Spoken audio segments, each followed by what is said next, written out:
8:52 on a Wednesday morning here on the Michigan Insider on Sports Talk 1050 WTKA, online at WTKA.com. We're getting Rays of Light, the extended version here on Sports Talk 1050 WTKA, and we've covered a range of topics.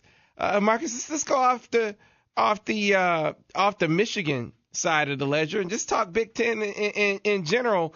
There was a list this morning that I read that the Orlando Sentinel put out about the top 10 players to watch in the Big Ten this year. There's some obvious guys. Braxton Miller is going to be on that list. But when you look around the Big Ten and kind of exclude Michigan, just on the top of your head, who are the guys that you look to in the Big Ten this year? Say that's a guy. Or we already know about Braxton Miller. Who else are you looking at?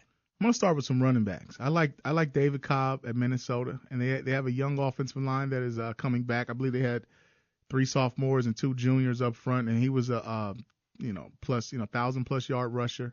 So I think he's a sleeper. Tevin Coleman down in Indiana, down there, in Kevin Wilson's offense. He's going to be explosive. I mean, he's a guy that's probably going to get drafted and probably come out early next year.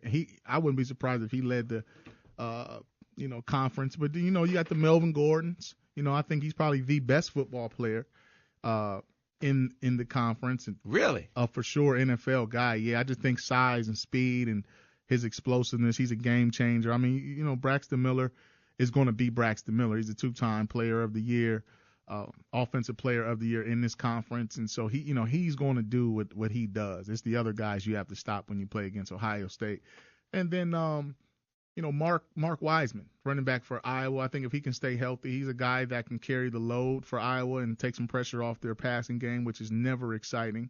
Chuck Long and I joke about that all the time, and he reminds me that he beat Michigan because Brad Cochran dropped an interception in '85, I believe it was. So I'm a little historian with that. So, Devin Gardner's up there. I know I'm getting away from the Michigan. We said get away from that, but I'm just thinking of some really, top-end players.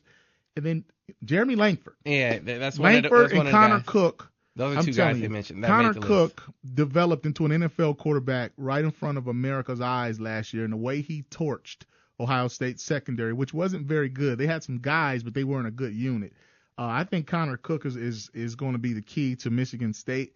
But if he can hand the ball off to Langford with those, I think it was 10 straight 100-yard games, or he had a lot of touchdowns, and he really emerged as the season went on. I just think at the running back position in particular, when it comes to the Big Ten, there are some guys. I think there's about 5 or 6 of them. They put 3 Michigan State players on their list. They put Connor Cook. They have a cornerback too, Jeremy Langford, and they put Curtis Drummond on their list as well. They mentioned Melvin Gordon. Randy Gregory, the defensive end from Nebraska, is Amir on the Abdullah list. Should be on there too. Amir Abdullah's on the list for sure. They actually have him as the top guy. Okay. Amir Abdullah. Chichi Araguzzo from Real quick, Sam. Breaking news from across the pond. Sam Webb will now not watch the French Open. Why? Number Serena's one, out? Serena Williams was upset in one of the worst upsets of her career. So Sam Webb will now no longer watch the French Open. I don't think I will either. There's a Maryland guy on here, Ira. Maybe you could tell us about. Oh, he's a wide receiver. And no, it's not. It's not Stephon Diggs. Not Stephon Diggs. That You would think it'd be Stephon Diggs. That kid can play. I know he can play. I would. Think He got injured, right? He got hurt about 4th or 5th game last year. He's a beast. There were 2. Him and I'm blanking the other guy's name. 2 receivers both got hurt. I think the same game, and it dropped them down. There's a defensive back named Sean Davis that the Orlando Sentinel has on their list. Is he a guy that jumps out at you? Doesn't jump out at me, but if he's on the list, then at least someone knows who he is. Yeah, he's on the list, and they actually have a Rutgers guy on the list, Steve Longa. Mm-hmm. Maybe they're just kind of like throwing a bone. But if you're gonna throw Maryland a bone, Stephon Diggs is a legit Big Ten offensive player of the year candidate. He's a skeleton. Yeah, he is a legit Big Ten offensive player of the year type player. He is going to get periphery Heisman talk. He's on Maryland, so he's not going to get that much, but he'll get periphery talk about it. I'm surprised that they gave it to the defensive back. Yeah. It is. I was surprised by his absence here as well. I think he's going to be a real problem for other teams in the in the Big Ten. Then I also think when you look at Ohio State, their defensive line, Noah Spence, I think he's a guy who can have a breakout year up front, and Adolphus Washington. So wait, there's no suspension for the whole. What was the drug? What was the drug he had? I can't remember. Was it ecstasy? What was it? Was that last season? Oh, Spence was, Yeah. I believe it was ecstasy. Okay, so Yeah. It was he was a year suspension. It was talked down to, or 5 game was talked to 4 or whatever. It's down to a 4-game suspension. Okay. So he could get his reduced, but Mitch, couldn't. So, and Sam, by the way, I think I know why Sean Davis is on the list. He speaks English, Chinese, and French. There you go. There's his big skill. Trilingual guy. But that's not going to help him cover anybody. Hey, But now, man. if his 4th language is football, then he's okay. Maybe an academic All-American or something. I tell you maybe one of the most intimidating experiences we had in high school, and it was in preparation for the year where we made the run to the state semifinals. We played Dearborn Fordson, and man, they were as we stepped to the line and their defense was on the field, they started speaking in Arabic. Yeah. And making all these moves, and it was man, it was so confusing. Man, freaked us because we, normally they could have been saying, hey. Yeah, Mike over there. We know they're not speaking Arabic up in Flint. That's what we know. Right. Oh, yeah, man. It definitely got us a little bit. Hey, but we went on to do some big things. You won that game, right, Sam? Your run ended later? That was actually a scrimmage. Okay, that was a scrimmage. Okay. No doubt. Who'd you run end with? Pardon me? Your run that year. Who'd you run end with? Who did I run in? No, who did your teams run? Who'd you lose to? Man, I don't even want to talk about it. Westland John Glenn. I don't even want to talk about it. They knocked us off 14-6. It was bad. It was bad. You've talked about it before. Any star players jump out at you that? On John Glenn's team. On John Glenn's team, we didn't play against Tony Bowles. We didn't play against. No, you're not that old. No, you're not. No. Bowles is early. Mid, I mid. can't I was just asking. No, there were no star players on the Glenn team. So somehow a Sam Webb led team lost anyway? Oh, no. Oh, you mean on our team? Oh, no, that was Andre Weathers. And Yeah, you lost to a no-star team? Yeah, we did, man. So leadership. And it was leadership from Sam Webb over there? There you go. The lack of leadership. Killing me.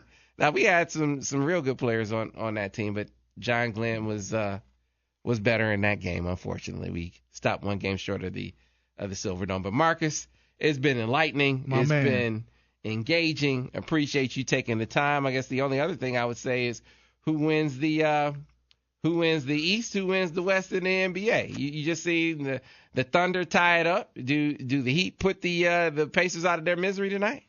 No, I think it'll go one more game to Game 6. Really? Yeah, I think that Indiana will fight back at home. Plus the NBA needs another game for the market. I'm gonna draw a parallel for you real quick as we get to a break. You know how you say 94, 95, 96, the Michigan football team hated one another? Mm-hmm. I think that's the case inside the Pacers locker room, man. I think so too. And I don't know if you can win another game. You just had your center, your 7 foot, I don't know how many 100-pound center, go out and score 0 points. He threw up a goose egg. Yeah. In a game. That's a team in turmoil. I don't know if you get up off the mat at this point. Yeah, that's going to be hard, but I think that they'll win. I think the other guys, Stevenson and Paul George and the fellas, I think they'll rally to force a Game 6. And as far as the West is concerned, I don't know, man. San Antonio looked extremely good in the first 2 games, but then I think the Thunder, they found what they need to do. Called Serge Ibaka coming back, and your superstars start playing like superstars. Superstars, yeah. So I think the Thunder are going to come out of the West, and it's going to be Westbrook, Durant versus D Wade, and King James, man. And I think that's, if San Antonio gets in there, they'll win it. I think San Antonio, if they can get over this hurdle, this hump that's in front of them, the OKC Thunder, I think that San Antonio will win it. But I think that OKC is going to get there, and Miami's going to go for 3 in a row. Real quick, before we let Marcus go, I just got a call from Anthony, formerly Anthony in Orlando, now Anthony in San Antonio. He just wanted me to tell Marcus, checkmate.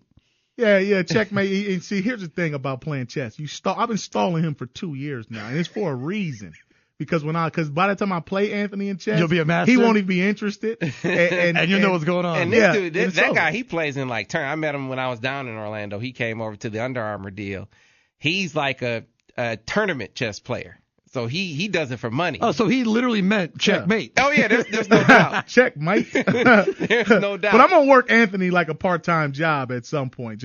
I'm glad he's listening. When he's least expecting it, you're gonna bring it. We're gonna log on and I'm gonna work him. All right. Well, Marcus Ray, folks, extended version of Rays of Light. Appreciate you, my man. Oh, anytime, fellas. And it's always good to be back in the studio. All right, we got to get to a break. We come back on the other side with Steve Clark for the midweek peak. So stay tuned for that here on the Michigan Insider on Sports Talk 1050 WTKA Ann Arbor, a Cumulus station.